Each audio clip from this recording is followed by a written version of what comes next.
Shalom, all praise to the Most High. Yehoshua, this is Sounds from YYBY. So should we put a DeEsser on all the tracks, or should we put a DeEsser on the bus track? Now, before I answer this question, there's really no rules to this, right? Some things do make sense. What I'm about to explain, why you should do it the way I'm about to explain. You know, some things make sense, but there's no rules of certain things when it comes to music. Because everybody, you know, a lot of people always say, well, this should be this way, that should be this way, stuff like that. To a certain extent, they right, but it's still no rules, because this what makes every engineer and every producer different, because they have their own unique tricks that they create that they don't share with nobody else. They keep those to themselves. It's kind of like a cook. A cook is not going to give you their recipe. You feel me? So, and it's always a learning experience. No matter how long you've been doing this, you can always learn something new. It don't matter if you've been doing this for 10, 20 years. You know, I've been doing this for a long time. I still can learn something new all the time. You know, so I say put a DeEsser on every track, every vocal track. Why? Because every one of those tracks might have different frequencies. Say you're doing an overdub of that. Say you're doing an overdub. Even if you're doing that overdub, the S's might be different on one of the other ones. If you just put it on the bus and just try to control all those S's on each track, I think it's kind of hard to tame them.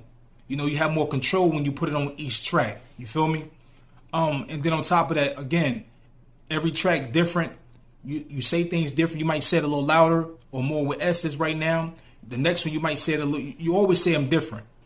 It might sound the same to a certain extent, but when you play them back solo, a lot of the time they sound different. So I say put a DeEsser on each track. Now, should a DeEsser go before the EQs and compressors or after? Some people do it both ways. I say put the DeEsser after all the dynamic plugins. Why? Because the EQ changes the frequencies of a sound.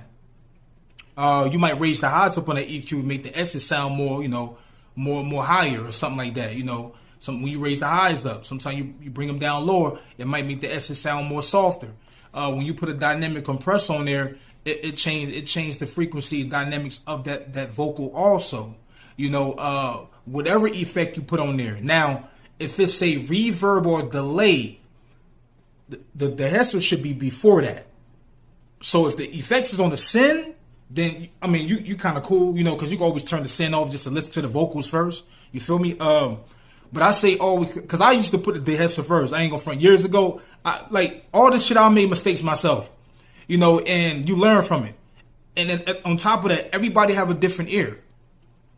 Everybody have a different ear, man. You know, it just where it is. Like I recorded many artists where, you know, it's some things that I say this really sound good, and when they listen to it, they be like, nah, I don't want it to sound like that. I want it to sound like this, and I'm like, what? You want it to sound like that? Like, you know, and to each his own. Even engineers I dealt with and being cool with, you know, they all have their different approach when it comes to music and everything, you know.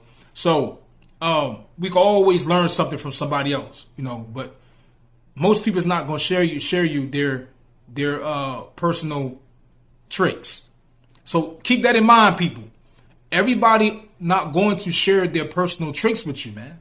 That's what keep them different and separate. You know, if they do, that's great. But don't expect just because you see these top engineers on the internet and they giving you some Jews, you think they telling you everything. They're not going to tell you everything, bro. Trust me. So, again, a DeEsser, yes, you put it on every track. You know, if you want to put it on the bus too, fine. To control everything in one wop.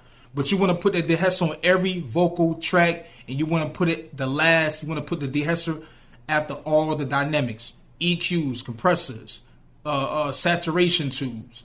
All these effects change the frequencies of that sound. And the DeEsser helps control those high pitched parts from all them S's and everything. So this is YYBY. Peace.